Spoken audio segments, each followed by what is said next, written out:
Les juges au chapitre 9. Abimelech, fils de Jérubbaal, se rendit à Sichem vers les frères de sa mère.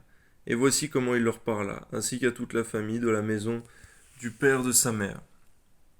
Dites, je vous prie aux oreilles de tous les habitants de Sichem, vaut-il mieux pour vous que 70 hommes, tous fils de Jérubbaal, dominent sur vous, ou qu'un seul homme domine sur vous? Et souvenez-vous que je suis votre os et votre chair. Les frères de sa mère répétèrent pour lui toutes ces paroles aux oreilles de tous les habitants de Sichem, et leur cœur inclina en faveur d'Abimélec, car ils se disaient, c'est notre frère, et ils lui donnèrent 70 cycles d'argent, qu'ils enlevèrent de la maison de Baal-Bérith. Abimélec s'en servit pour acheter des misérables et des turbans, qui allèrent après lui.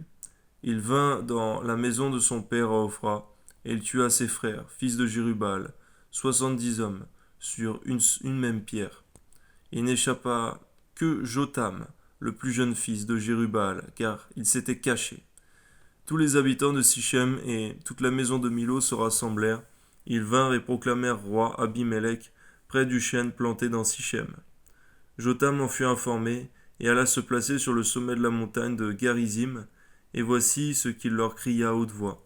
Écoutez-moi, habitants de Sichem, et que Dieu vous écoute.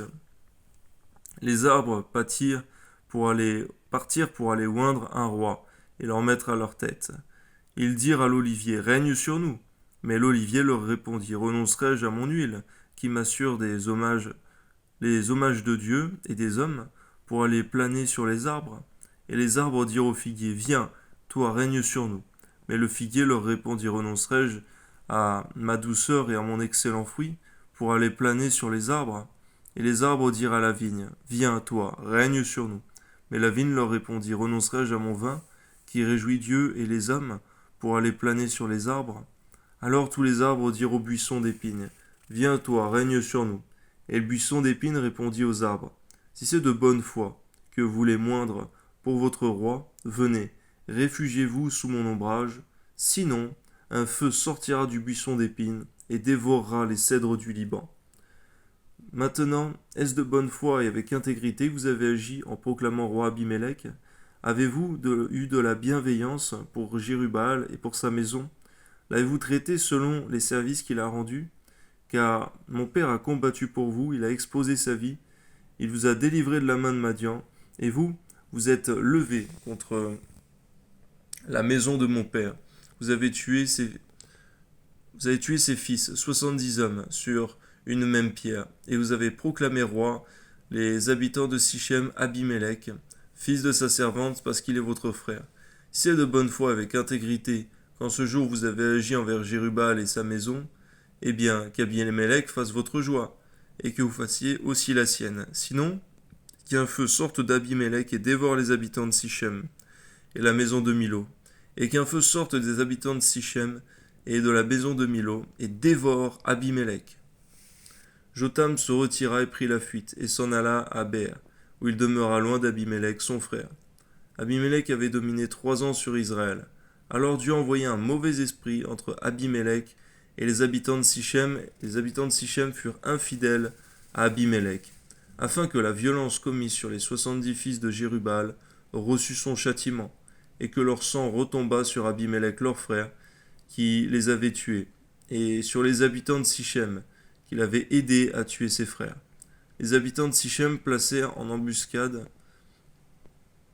contre lui sur les sommets des montagnes des gens qui dépouillaient tous ceux qui passaient près d'eux sur le chemin, et cela fut rapporté à Abimélec. Gal, fils d'Ébed, vint avec ses frères, et ils passèrent à Sichem. Les habitants de Sichem eurent confiance en lui. Ils sortirent dans la campagne, vendangèrent leurs vignes, foulèrent les raisins, et se livrèrent à des réjouissances. Ils entrèrent dans la maison de leur Dieu, ils mangèrent et burent, et ils maudirent Abimélec.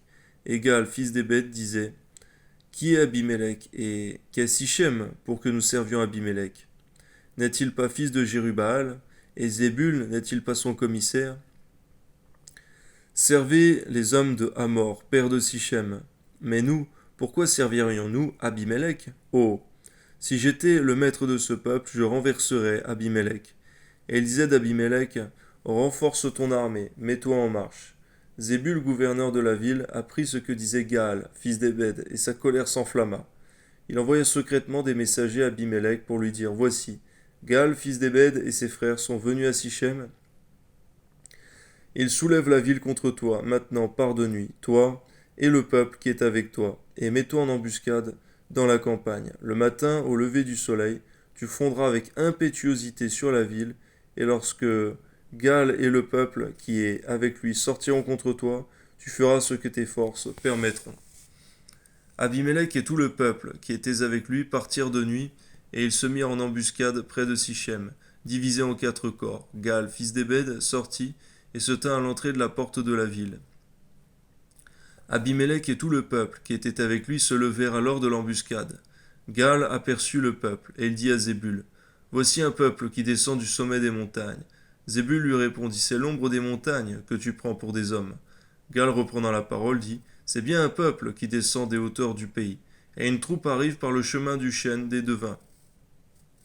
Zébul lui répondit, Où donc est ta bouche, toi qui disais, Qui est Abimelech pour que nous le servions?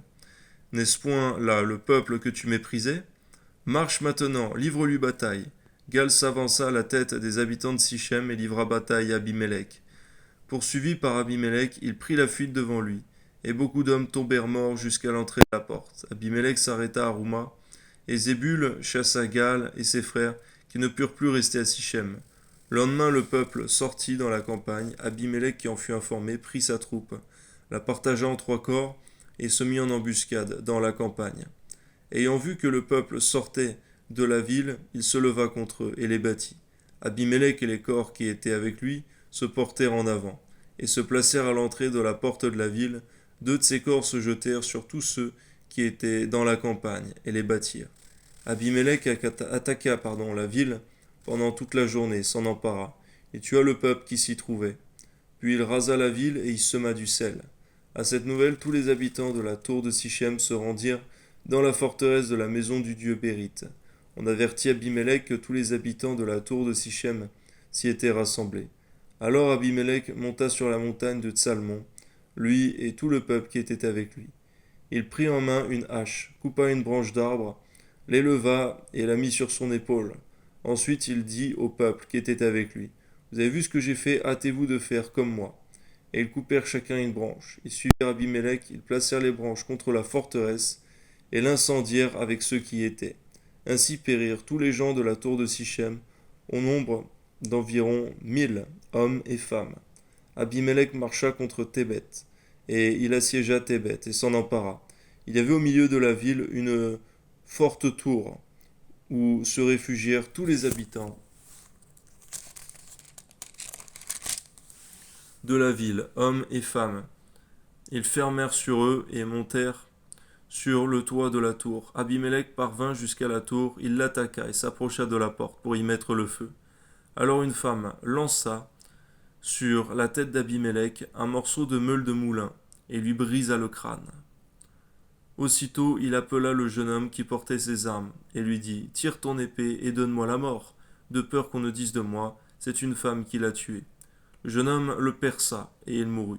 Quand les hommes d'Israël virent qu'Abimelech était mort, ils s'en allèrent chacun chez soi. Ainsi Dieu fit retomber sur Abimelech le mal qu'il avait fait à son père, en tuant ses 70 frères. Et Dieu fit retomber sur la tête des gens de Sichem tout le mal qu'ils avaient fait. Ainsi s'accomplit sur eux la malédiction de Jotham, fils de Jérubbaal. Oui Seigneur, tu as dit que la malédiction sans cause n'a point d'effet. Mais lorsqu'elle a une cause que toi tu soutiens, Seigneur, alors elle a tout son effet. Que ton nom soit élevé, Seigneur mon Dieu, que ton nom soit glorifié. Permets-nous aussi, Seigneur mon Dieu, de ne pas chercher la multitude, Seigneur mon Dieu, sans qu'il y ait, Seigneur mon Dieu, de la qualité, Seigneur mon Dieu, dans toute cette quantité d'enfants que Jérubbaal avait fait, Gédéon. Seigneur, on voit tous les enfants qu'il avait, Seigneur mon Dieu, mais peut-être, Seigneur mon Dieu, que Satan s'était laissé infiltrer dans le cœur d'Abimelech, Seigneur, au point qu'il voulait le règne pour lui tout seul et a tué tous ses frères. Seigneur, donne-nous d'amener, Seigneur mon Dieu, une éducation, Seigneur mon Dieu, à nos enfants, pure, Seigneur mon Dieu, saine, Seigneur, de bonnes valeurs chrétiennes, afin de ne pas, Seigneur mon Dieu, laisser le diable, Seigneur, s'immiscer dans les cœurs, Seigneur, ni la cupidité, qui est la racine de tous les maux. Que ton nom soit glorifié, Père. Amen.